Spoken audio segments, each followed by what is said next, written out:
Pour les enfants asthmatiques, la saison de la grippe et du rhume peuvent être vraiment difficile pour eux, étant donné que ces deux maladies peuvent aggraver les symptômes de l'asthme.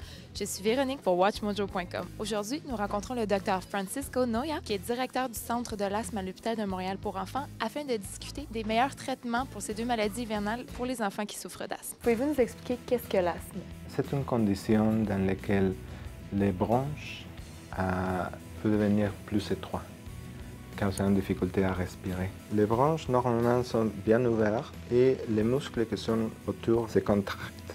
Et ça cause un étressement du tube bronchial. Donc, c'est plus difficile à l'air à rentrer et sortir des poumons. Ça cause que la personne a difficulté à respirer et un sifflement qu'ici au Québec, on appelle sifflement.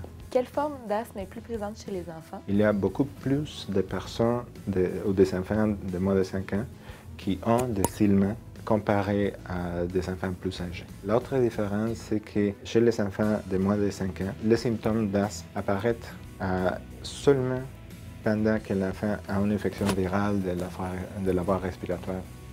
On parle de rhume, de grippe. Comment les parents peuvent prévenir le rhume et la grippe chez les jeunes enfants qui présentent justement des symptômes d'asthme? La pandémie de l'année passée, nous avons enseigné l'étiquette respiratoire. Et ce sont des mesures qui aident à diminuer la probabilité de transmettre le virus. Par exemple, quand on éternue dans la manche.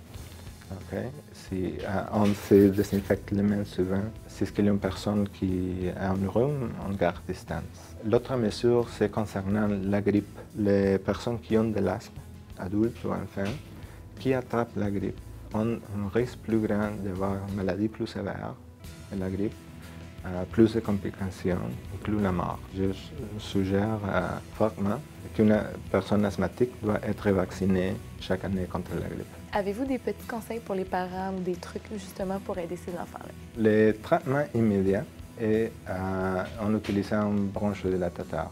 On parle de la pomme bleue. C'est le médicament le plus utilisé, le salbutamol. Dans quelques minutes, relaxe les muscles qui sont contractés dans les bronches.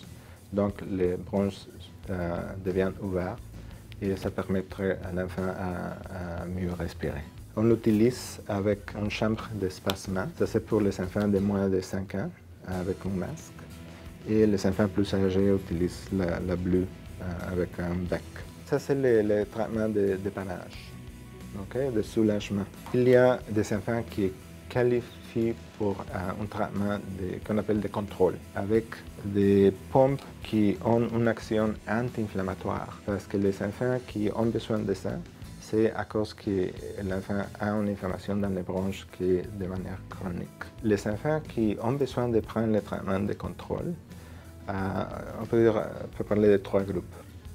Un, c'est les enfants qui ont des épisodes d'asthme avec les rhumes, mais que les épisodes arrivent fréquemment, surtout si ces épisodes résultent d'une visite à l'urgence. L'autre groupe sont des enfants qui ont des symptômes de l'asthme hors des rhumes.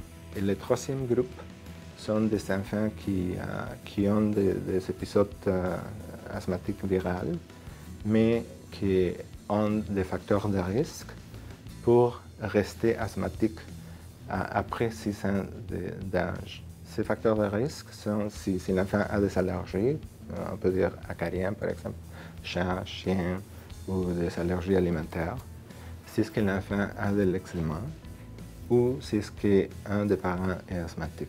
Merci beaucoup pour avoir pris du temps avec nous. Bienvenue.